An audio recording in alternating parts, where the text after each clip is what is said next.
Through grow करना जो है कोई किसी भी ऑर्गेनाइजेशन के लिए बहुत ही कमाल की और बेहतरीन चीज़ हो सकती है।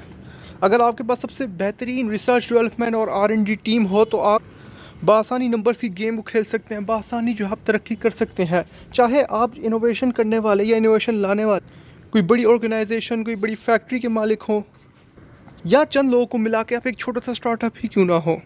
इनोवेशन के थ्रू ना सिर्फ आप पहले से ही मौजूद मार्केट के अंदर नए सॉल्यूशंस ला सकते हैं, मौजूदा प्रॉब्लम्स को आसानी से सॉल्व कर सकते हैं, बल्कि आप अपनी खुद की एक नई मार्केट बना सकते हैं, अपनी खुद की एक नई जो मार्केट है एक नई सॉल्यूशंस के साथ ला सकते हैं। इसकी सबसे अच्छी मोबाइल फ़ोन, स्मार्टफोन्स है। ज़रा खुद अंदाज़ा लगाएं कि मोबाइल फ़ोन, स्मार्टफोन्स की वजह से कितनी ज़्यादा जो है बिजनेसेस वगैरह बनी हैं।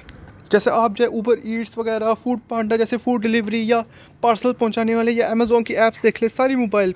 या कभी आपने जो है ना ऐप के थ्रू ऊबर, करीम, इन ड्राइवर के थ्रू गाड़ी मंगवाई हो तो सारा ही मोबाइल फ़ोन्स के थ्रू ही इन कंपनीज का काम चलता है, जो कि पूरी एक नई मार्केट बन चुकी है मोबाइल फ़ोन्स की वजह से। तो इनोवेशन करने की जो है दो स्ट्रेटजीज़ होती हैं।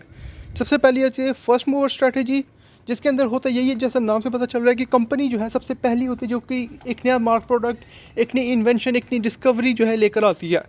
अब यहाँ पे एक चीज़ हमें ध्यान में रखनी है, अगर आपकी फर्स्ट मूवर कामयाब होती है तो आपका एक बहुत बड़ा मार्केट शेयर आपको ऑलरेडी मिल जाता है। अगर आप एक नई मार्केट बना देते हैं आपको उसका एक मार्केट शेयर मिल जाता है।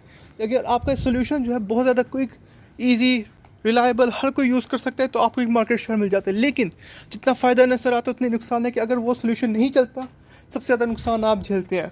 अगर आपका जो क्योंकि आप पहली बार कर रहे होते हैं, किसी और ने नहीं ट्राई किया होता, इसलिए आपको डेटा बहुत कम होता है किसी चीज़ का, इतना ज़्यादा मेजर स्केल पे नहीं होता, बड़े पैमाने पे नहीं होता कि आप उस डेटा को यूज़ कर सकें।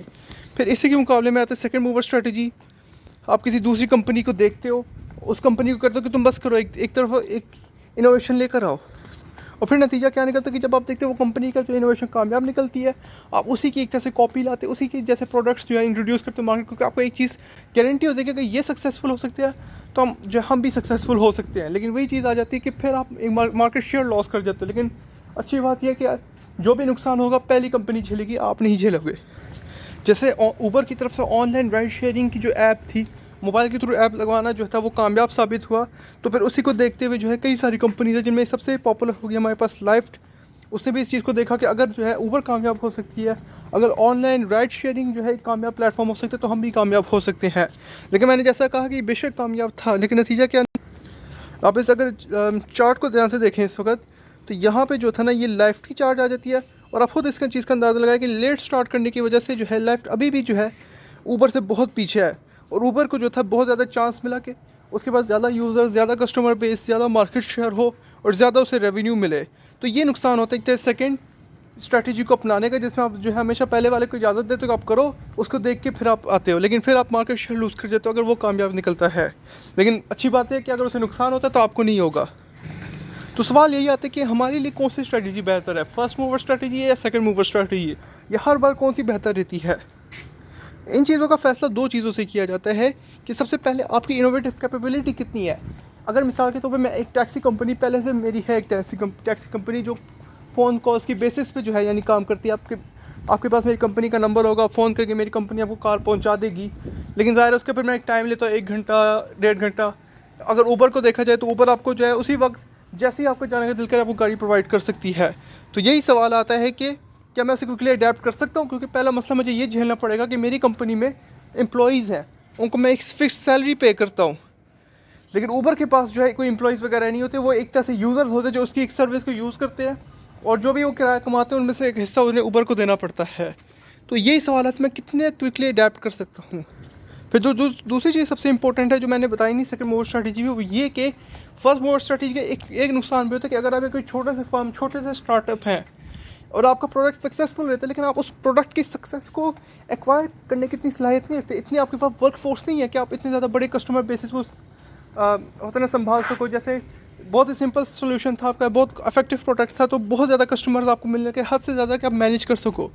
ऐसे में जो कंपनीज देख रही होंगी जिनके पास अच्छा सा रेवेन्यू, अच्छा बहुत ज़्यादा एक रेवेन्यू, बहुत अच्छी R&D टीम हो, उनके लिए फ़ायदेमंद है, क्योंकि वो फिर उन कस्टमर्स को आपसे हासिल कर सकते हैं जिनको आप हासिल कर सकते थे अगर आपके पास अच्छी वर्क फोर्स, अच्छी टेक्नोलॉजीज़ वगैरह, यानी अच्छी इन्वेस्टमेंट होती है आपके पास। तो यही चीज़ डिपेंड करती है कि आपके पास कितनी अच्छी एबिलिटी है कि आप जो भी, चाहे फर्स्ट मूवर हो, सेकंड मूवर हो, कितनी अच्छे से आप जो है उस चीज़ को जो आपको बेनिफिट मिल रहा है उसको हासिल कर सके। अगर एग्जांपल की बात की जाए तो 1980s में जब डिस्क ड्राइव इंडस्ट्री जो थी पहली पर जब बननी शुरू हुई, तो उसमें जो फर्स्ट मूवर थे वो था सीगेट। लेकिन उस सीगेट के बाद फिर यही इशू था कि उसके बाद इतनी ज़्यादा वर्क फोर्स, इतनी ज़्यादा वैल्यू नहीं थी कि जितना उस यानी होता है ना उस फ़ायदे को एक्वायर कर सकता था जो डिस्क ड्राइव इंडस्ट्री में यूज़ उसका बढ़ने लगा। इसी की वजह से जो था सीगेट जो क्वांटम था उसने बआसानी सीगेट को जो था ना एक तरह से पीछे छोड़ दिया। और इसका ये मतलब क्या है, मकसद बताने का वो यही है कि यहाँ पे कि क्वांटम के पास ज़्यादा अच्छा रेवेन्यू था, ज़्यादा अच्छी R&D सर्विस थी। उसने बस ये देखना था सीगेट कामयाब होता है या नहीं। सीगेट कामयाब था तो उसे पता था वो डेफिनेटली कामयाब होगा और उसका ये रेवेन्यू भी था हासिल करने का फ़ायदा। तो वादे से बात है, कोई भी बेस्ट स्ट्रेटजी नहीं है, ये आपकी डिपेंड करता है कि आप कितना नुकसान झेल सकते हैं, कितने सी रिसोर्सेज हैं, आपकी गोल्स क्या है। हो सकता है फर्स्ट मूवर में नुकसान झेल के आपको इतना फ़र्क ना पड़े, हो सकता है सेकंड मूवर रहते हुए भी आप जाए हासिल कर लेंगे एक्वायर। तो ये आपकी चॉइस है असल में।